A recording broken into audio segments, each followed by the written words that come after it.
जय हिंद। आइए इस वीडियो में महात्मा गांधी के बारे में हम लोग जानते हैं। महात्मा गांधी जिन्होंने भारतीय स्वतंत्रता आंदोलन में उनका अहम भूमिका रहा, उनके चलते हमारा देश आज़ाद हुआ। महात्मा गांधी को भारत का राष्ट्रपिता कहा जाता है। तो आइए इस वीडियो में हम लोग देखते हैं कि मोहनदास से महात्मा गांधी का सफ़र कैसा है। अगर अभी भी आप मेरे इस YouTube चैनल को सब्सक्राइब नहीं किए हैं तो सब्सक्राइब करें और लाइक करें और अपने दोस्तों के साथ शेयर करें। चलिए तो इस वीडियो को शुरू करते हैं। तो सबसे पहले गांधी युग यानी कि देखिए आज गांधी एक्सप्रेस चल रहा है। गांधी एक्सप्रेस यानी महात्मा गांधी का शुरू से लेकर के और अंत तक उन्होंने हमारे देश के लिए क्या क्या किए, कितने सारे आंदोलन किए, कब किए, सारे चीज़ों को डिटेल्स में इस वीडियो में बताया जाएगा। तो गांधी युग 1915 से 1947 तक के समय अवधि को गांधी युग कहा जाता है। यानी गांधी जी 1915 में भारत आए और उसी समय से यहाँ पर धीरे धीरे भारत में अपना स्वतंत्रता के लिए आंदोलन शुरू किए और 1947 में जाकर के हमारे देश को आज़ाद करा दिए। तो सबसे पहले हम लोग 1915 से पूर्व की घटना को जानते हैं। महात्मा गांधी का संक्षिप्त परिचय हम लोग लेते हैं, उनका एक छोटा सा परिचय लेते हैं। तो महात्मा गांधी का जन्म कब हुआ है? तो महात्मा गांधी का जन्म 2 अक्टूबर 1869 ईस्वी को गुजरात राज्य के पोरबंदर नामक जगह पर हुआ है। महात्मा गांधी का जन्म 2 अक्टूबर 1869 ईस्वी को गुजरात राज्य के पोरबंदर नामक जगह पर हुआ है। अगर 1869 में से 400 हम लोग हटा दे तो 1469 आएगा और 1469 में भी एक व्यक्ति का जन्म हुआ है और उनका नाम है गुरु नानक जी। अब गुरु नानक जी कौन थे? तो सिख धर्म के संस्थापक थे। सिख संप्रदाय के प्रथम गुरु नानक जी है और इनके 5वें गुरु अर्जुन देव हैं और 10वें गुरु गोविंद सिंह हैं। आगे महात्मा गांधी के पिताजी थे करमचंद गांधी, जो एक दीवान थे। महात्मा गांधी के पिता जो थे करमचंद गांधी क्या थे? दीवान थे। दीवान क्या होता है? तो पहले राजा के पास 2 होते थे। राजा के पास मुख्य रूप से 2 आदमी होते थे। एक था शासन करने वाला जिसको प्रशासनिक कहा जाता था और दूसरा था पैसे की वसूली करने वाला, पैसे की कलेक्शन करने वाला जिसका नाम दीवान था। तो महात्मा गांधी के जो पिताजी थे करमचंद गांधी, वे दीवान थे। तो इसे आप समझ गए होंगे कि उनके पिता के पास आर्थिक रूप से कोई कमी नहीं है, यानी आर्थिक रुपया पैसा की कोई कमी नहीं था। महात्मा गांधी के माताजी का नाम पुतलीबाई और महात्मा गांधी के पिताजी 4 विवाह किए थे और ये चौथा पत्नी है पुतलीबाई और चौथा संतान महात्मा गांधी के चौथा पत्नी के 4 संतान थे और उसमें सबसे छोटा ये महात्मा गांधी थे। महात्मा गांधी के पत्नी का नाम कस्तूरबा गांधी। महात्मा गांधी जी के पत्नी का नाम क्या था? कस्तूरबा गांधी था और महात्मा गांधी का शादी 1883 ईस्वी में हुआ। उस समय गांधी जी 13 वर्ष के थे और कस्तूरबा गांधी 14 वर्ष के थी और दोनों क्या है? बाल विवाह का शिकार है। ये बाल विवाह का शिकार है। आगे देखते हैं महात्मा गांधी के 4 संतान हुए। महात्मा गांधी के कितने संतान हुए? 4 संतान हुए। पहला का नाम हरिलाल, दूसरा मणिलाल, तीसरा रामदास और चौथा देवदास। हरिलाल गांधी, मणिलाल गांधी, रामदास गांधी, देवदास गांधी। हरिलाल का जन्म हुआ 1888 ईस्वी में, मणिलाल का हो गया 1892 ईस्वी में, उसके बाद में 1897 ईस्वी में किसका जन्म हुआ? तो रामदास गांधी का और देवदास गांधी का जन्म हुआ 1900 ईस्वी में। तो इस प्रकार से महात्मा गांधी के 4 संतान हुए। महात्मा गांधी जी का निधन 30 जनवरी 1900 1948 ईस्वी को हुआ। महात्मा गांधी का निधन कब हुआ?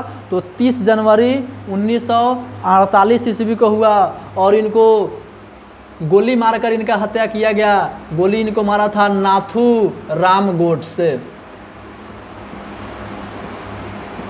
नाथूराम गोडसे ने महात्मा गांधी की हत्या गोली मारकर कर दिया। आगे हम लोग देखते हैं, ये तो हुआ महात्मा गांधी का संक्षिप्त परिचय। आगे हम लोग देखते हैं महात्मा गांधी का अन्य नाम। महात्मा गांधी को बहुत सारा नाम भी है, उनका अलग अलग नाम से भी पुकारते हैं। जैसे महात्मा गांधी के बचपन का नाम मेन्यू था। महात्मा गांधी के बचपन का नाम क्या था? मेन्यू था। और यही मेन्यू धीरे धीरे मोहन में कन्वर्ट हो गया, मोहन में बदल गया, मोहनदास। और जब अपने पिता का नाम अपने साथ लगा लिए तो इनका पूरा नाम हो गया मोहनदास करमचंद गांधी। महात्मा गांधी जी का पूरा नाम क्या था? मोहनदास करमचंद गांधी। महात्मा गांधी यानी गांधी जी को महात्मा किसने कहा? तो गांधी जी को महात्मा सबसे पहले रविंद्रनाथ टैगोर ने कहा। गांधी जी को महात्मा किसने कहा? तो सबसे पहले रविंद्रनाथ टैगोर ने उनको गांधी जी को महात्मा कहा है। कब कहे?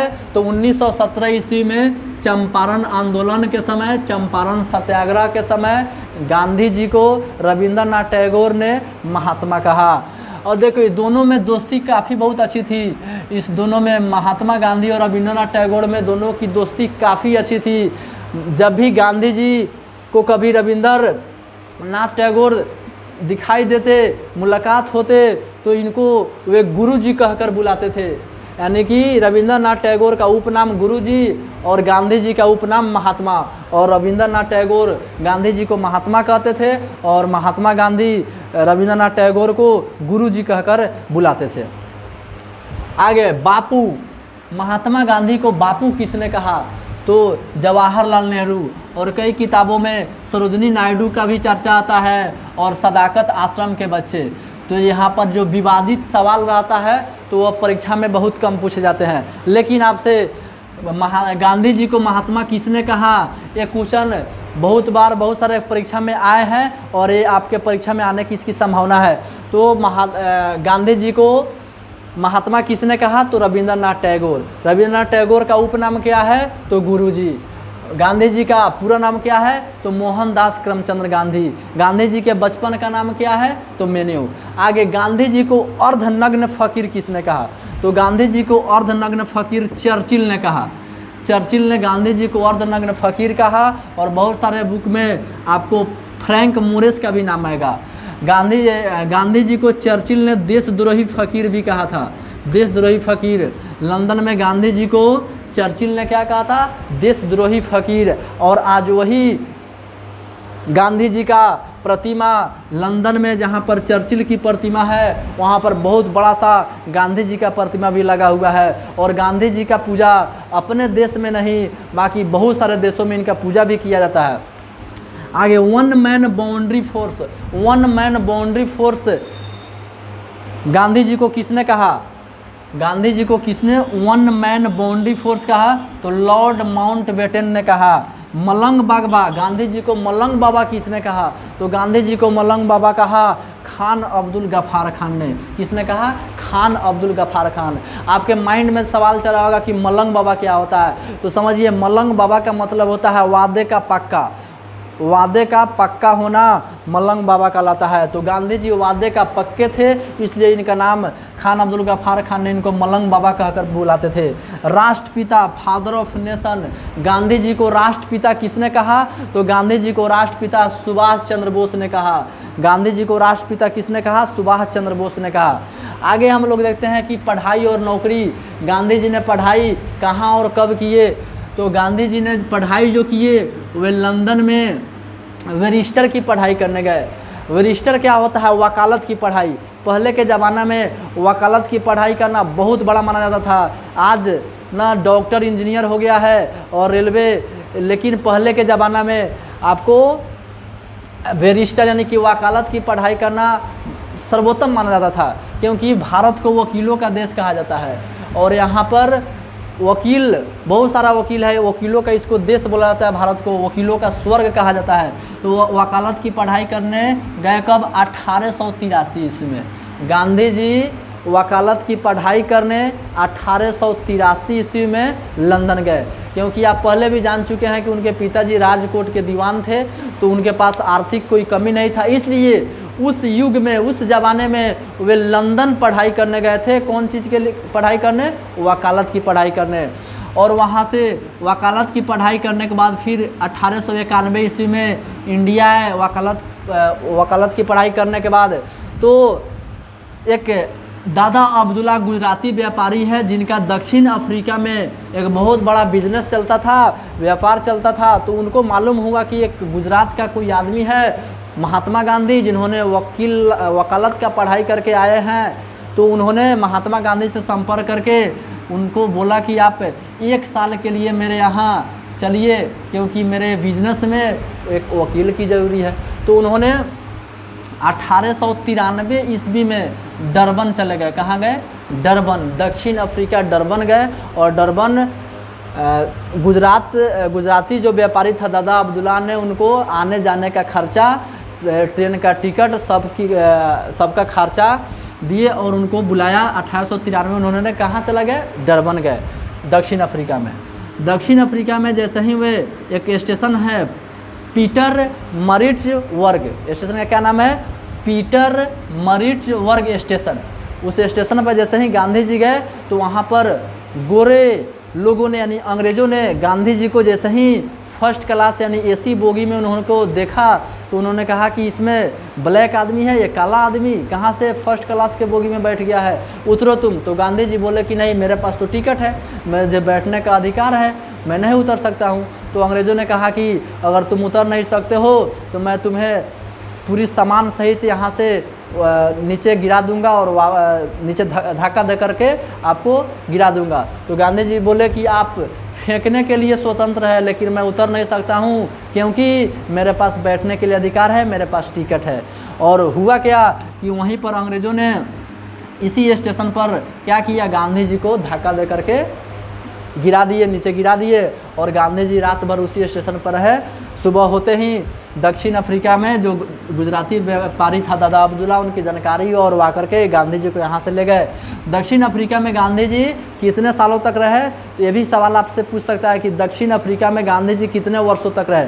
तो दक्षिण अफ्रीका में गांधी जी 1893 में गए और 1914 ईस्वी तक वहाँ पर है। 1915 में तो इंडिया आ गए, 9 जनवरी 1915 ईस्वी को, जो आगे आपको बताएंगे। और लेकिन 1893 से लेकर 1914 ईस्वी तक 21 वर्ष तक गांधी जी कहाँ रहे? तो गांधी जी रहे कहाँ? दक्षिण अफ्रीका में। और वहाँ पर सबसे पहले रंग भेदभाव था। वहाँ पर क्या था? गोरे और काले में भेदभाव था। गोरे के लिए अलग कानून था, काले के लिए अलग कानून था वहाँ। उसके बाद में तो सबसे पहला उन्होंने, गांधी जी ने सबसे पहला सत्याग्रह कहाँ किया?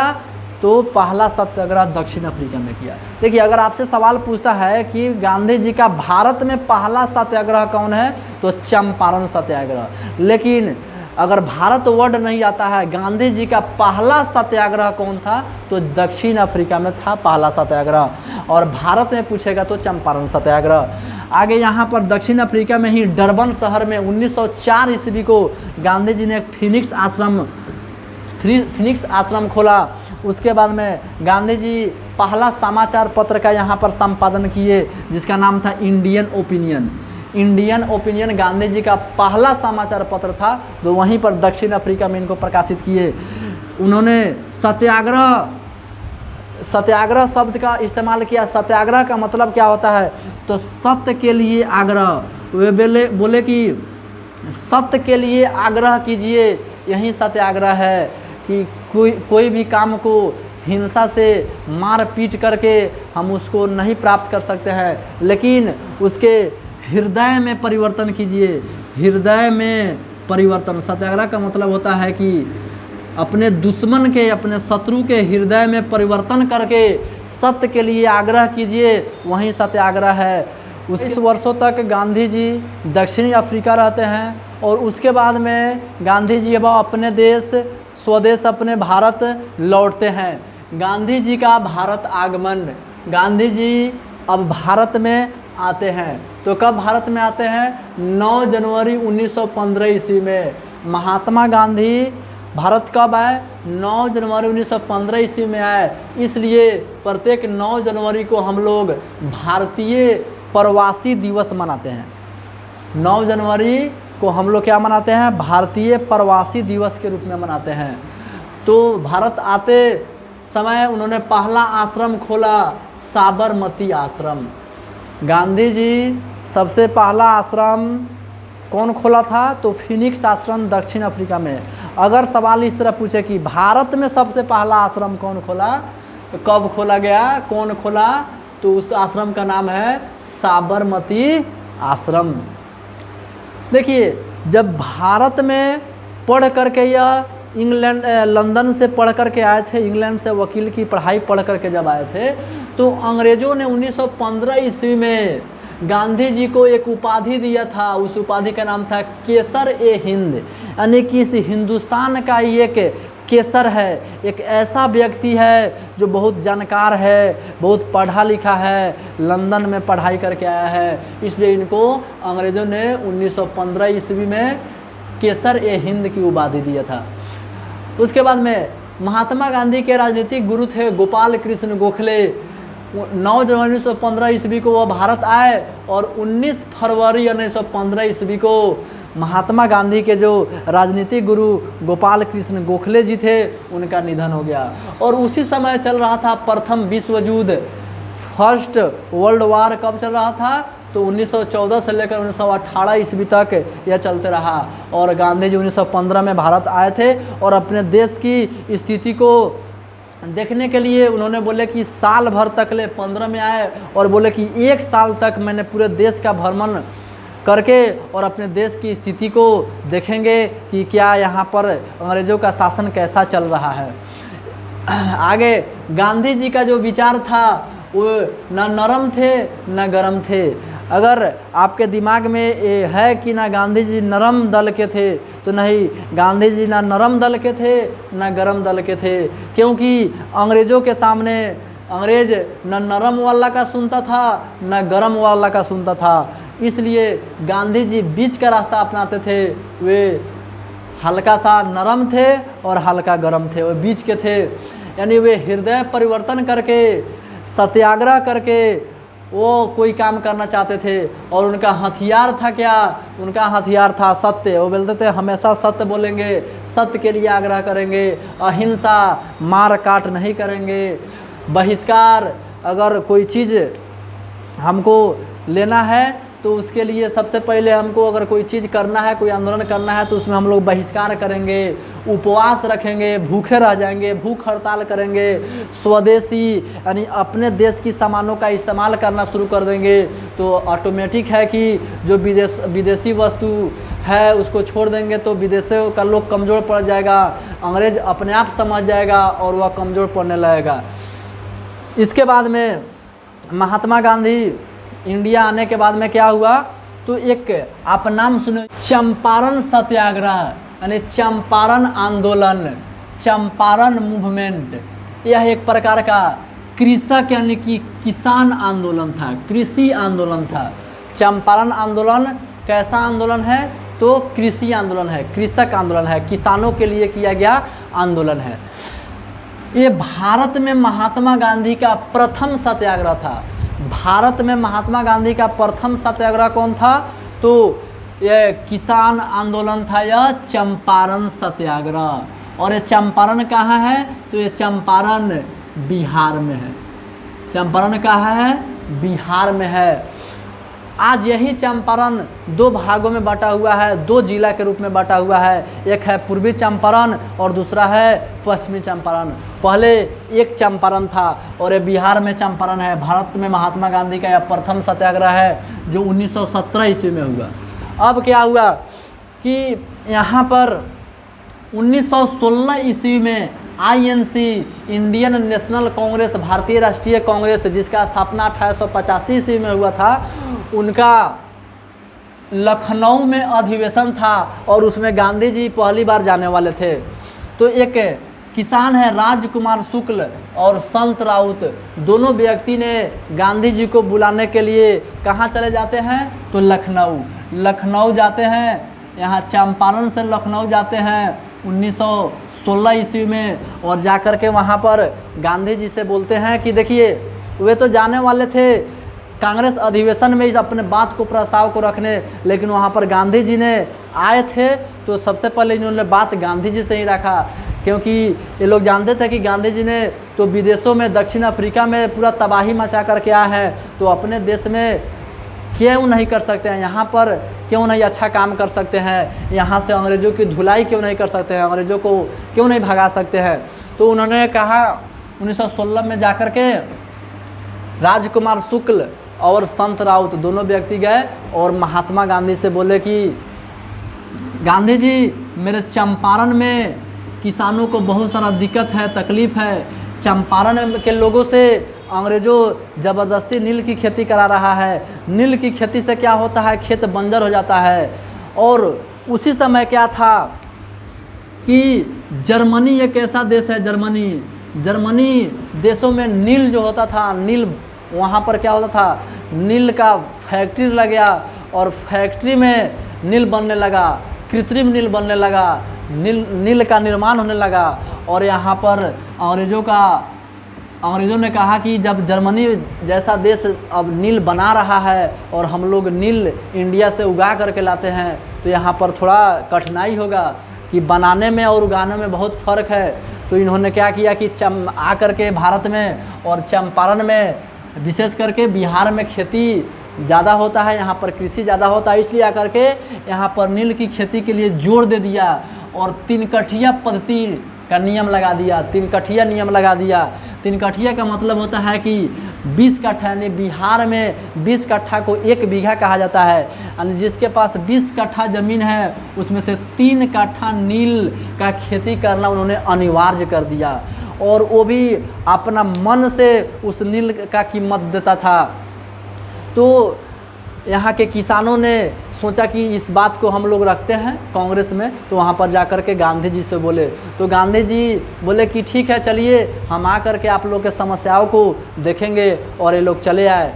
फिर इन्होंने राजकुमार शुक्ल ने फिर यहाँ गुजरात में गए और गांधी जी के आश्रम साबरमती आश्रम पर गए। तो वहाँ पर बोले गांधी जी आप यहाँ क्यों काहे के लिए आए हैं?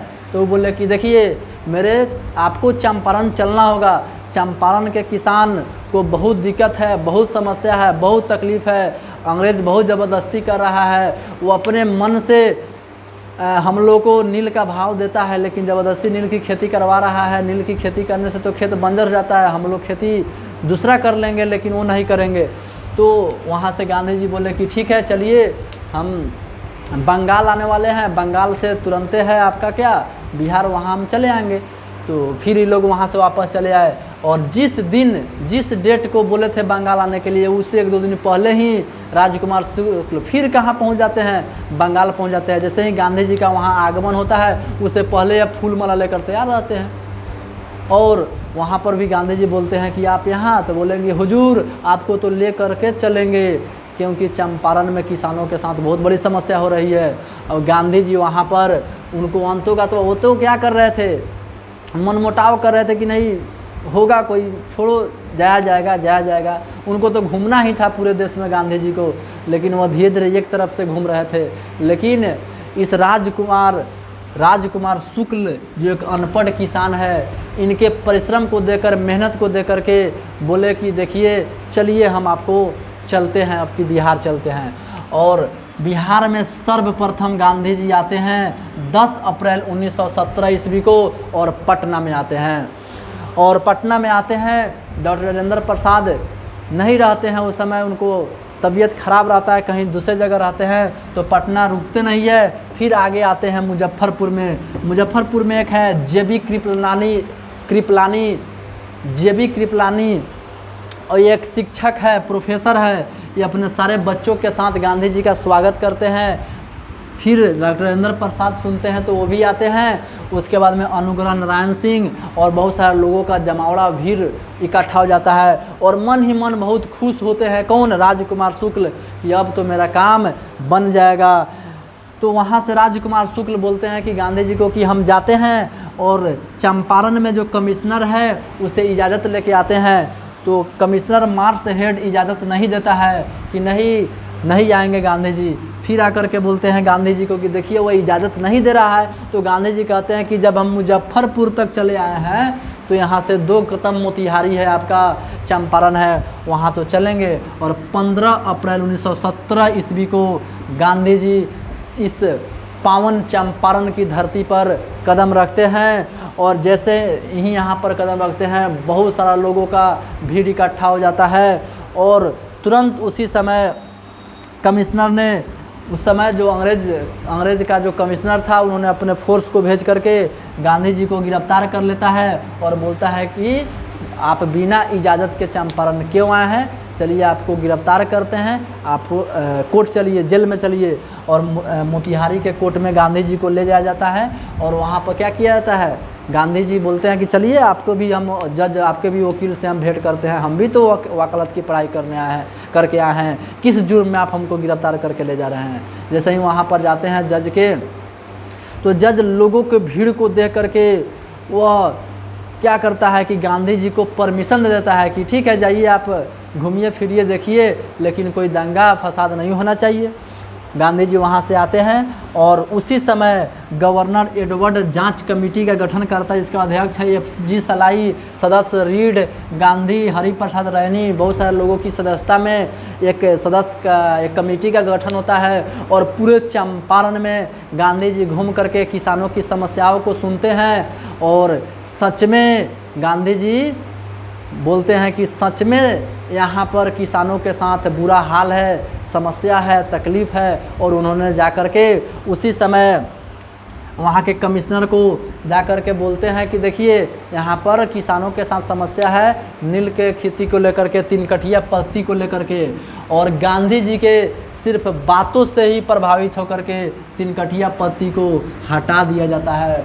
और इसी समय गांधी जी यहाँ पर बिना मार दंगा, सिर्फ बातों से, सत्याग्रह करके ही यहाँ पर ये हीरो बन जाते हैं। और 3 कठिया पत्ती समाप्त हो जाता है। और गांधी जी को यहीं पर रविंद्रनाथ टैगोर ने इनको महात्मा गांधी कहते हैं। रविंद्रनाथ टैगोर इनको क्या कहते हैं, महात्मा, कि भारत को एक महात्मा मिल गया।